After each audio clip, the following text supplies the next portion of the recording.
Jon Machota of The Athletic gives us our next piece of content here. Johnny Matches, baby. That's my guy, man. Jon Machota been cooking all off season. Excited for him and yet another upcoming season covering this Cowboys team. Gives us this latest piece of content. Yeah, and he keeps cooking here. This is fantastic content. And if you have a subscription to The Athletic, always make sure that you're reading Jon Machota.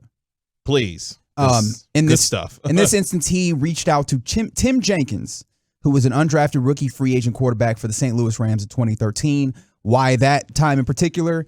He played under Brian Schottenheimer, who was the team's OC at that point. In addition to that, Jenkins played in the CFL, and for the last decade, he has been a quarterback coach at Jenkins Elite Academy.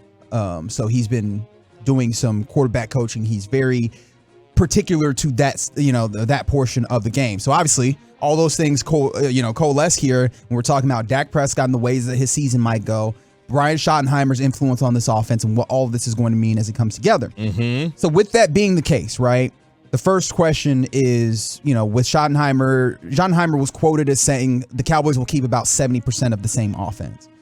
And what our guy Tim Jenkins points to is that you could say that because pretty much in the NFL, 70% of all offenses are the same. And I was like, that's an interesting perspective of looking at it. Okay. I mean, look, the hashes are narrow compared to college football. You're basically getting to the same things out of pretty much similar situations. You're doing the same things across most of the league. It's that 30% that differentiates any team from any team. So when you say 70% is the same, no duh. And I'm like, okay, that's an interesting way of looking at that. Maybe maybe Schottenheimer was just kind of giving us saying a lot or saying a little while saying a lot or saying a lot while saying a little, whichever one is particularly applicable in that instance. But then what he talks about is the footwork in this offensive change. And one of the things that he starts talking about is how the footwork in West Coast offenses, which obviously we know West Coast principles are being brought to this offense this year. You've heard a lot about it being called the Tex Coast or whatever. The idea that footwork goes hand in hand with processing in the system. In fact, he says, Tim Jenkins, again, says at one point that, like, with any quarterback, you should be able to see their progression in their footwork.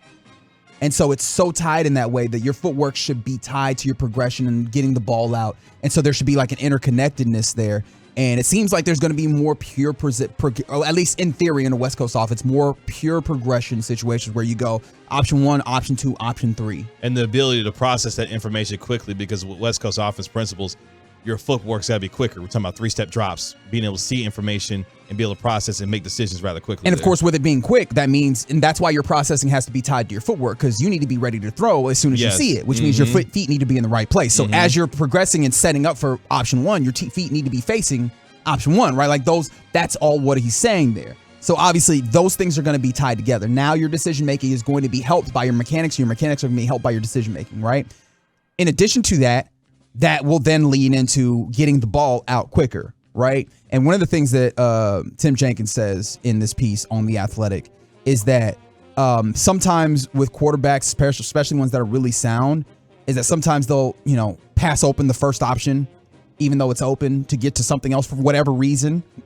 And he said that is going to be a no-go with Shotty. First option's open, get it to him.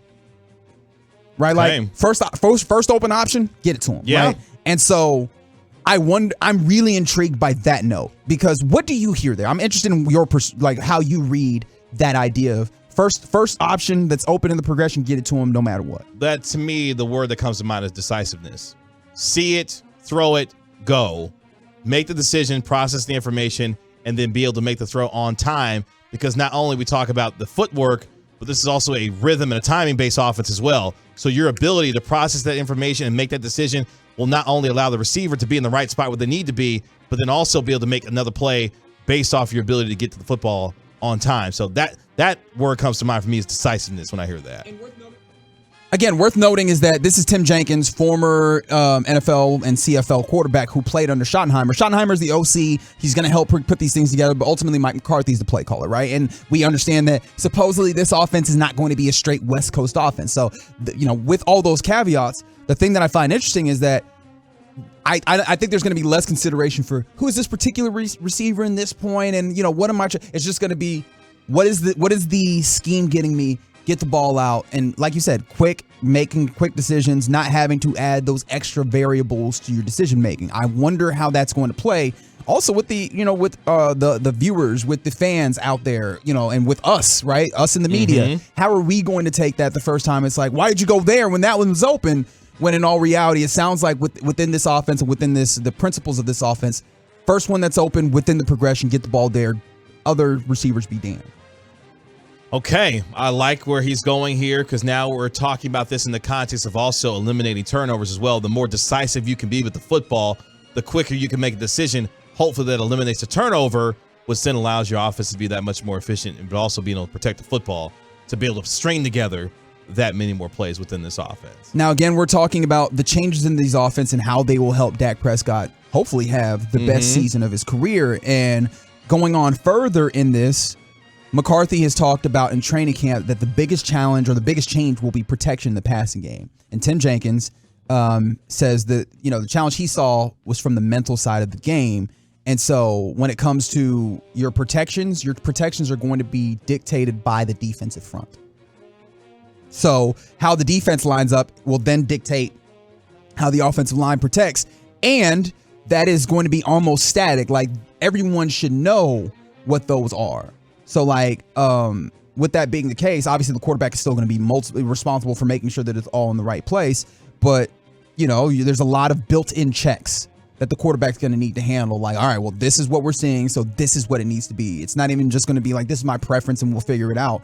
This is what the West Coast offense calls for this kind of defensive setup. So boom, boom, boom, this is the check that we need to make. So that's going to be on Dak's shoulders. But one thing I personally feel comfortable about is that Dak has done a lot of pre-snap adjustment. He's done a lot of protection shifting. And that's one of his biggest strengths, is his ability to read pre-snap and be able to make those adjustments and calls at the line. One of the things that he's lauded for universally across the National Football League is his ability to diagnose pre-snap. This plays well into his skill set and the strength that he has in the ability to do so. So another thing, McCarthy has talked about wanting to get the play call into Dak Prescott quickly, right?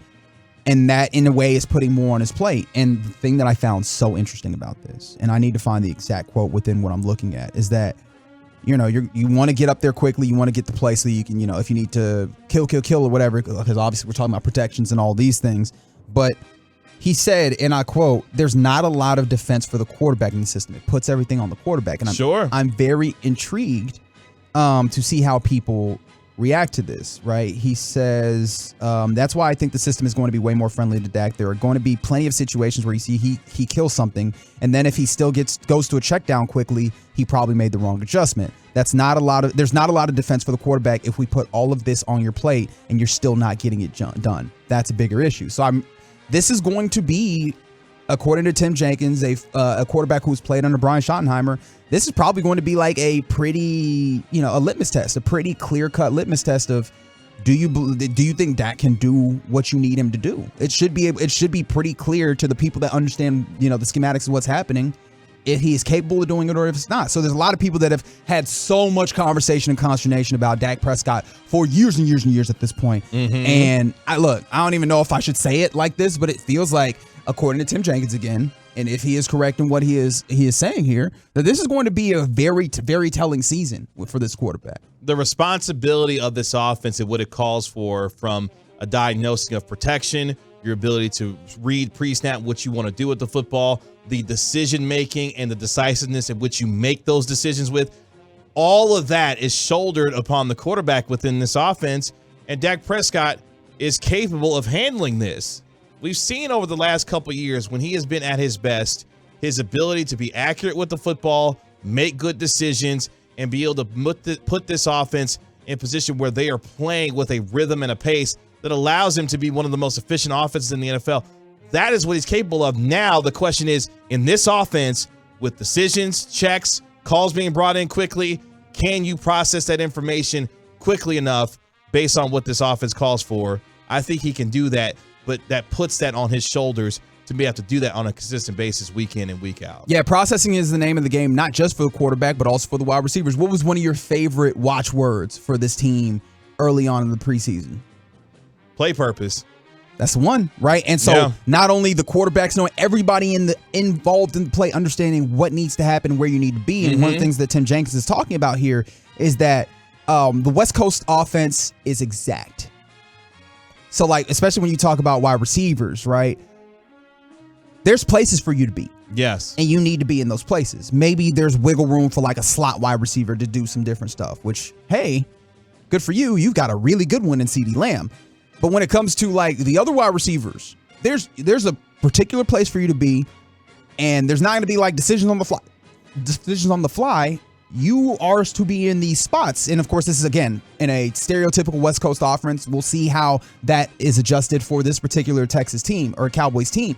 But that actually sounds kind of nice, because what did we talk about so much? Miscommunications. And then also, if the scheme is doing what the scheme should do, what we should also see, hopefully, with the talents that these wide receiving core has compared to last year, separation. Because that was something that was a problem for sure last year. Yep. As much as people want to put this all on a singular place, there was reasons to be spread around for the inconsistencies that happen at times in this offense, and separation was one of those. And that, or the lack thereof. Yeah, and that led to some of the turnover problem. Your inability for your receivers to separate because the talent wasn't good enough at the receiver position to have them consistently do that. And then on the quarterback, for seeing things that weren't necessarily there and making poor decisions, which led to interceptions, especially in situations in the ends of first halves where you were throwing interceptions, late in the second quarter when you're trying to put points on the board.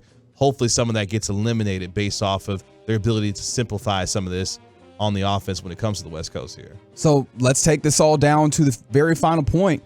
So, I mean, the West Coast offense has been around for a long time. It's had a lot of success, and I will quote the man verbatim. There's nothing like knowing exactly what you're supposed to do in a game that moves at light speed when those lights come on. That's also why I think you see the most quarterbacks have some of their best years coming from it. It's not a knock against other offenses. Dak is made in a very prototypical manner for who is successful in the NFL. He's an accurate passer. He can drive the ball down the field. He's athletic enough to move around. He has all the making, and that's why I think he's going to be super successful in the West Coast.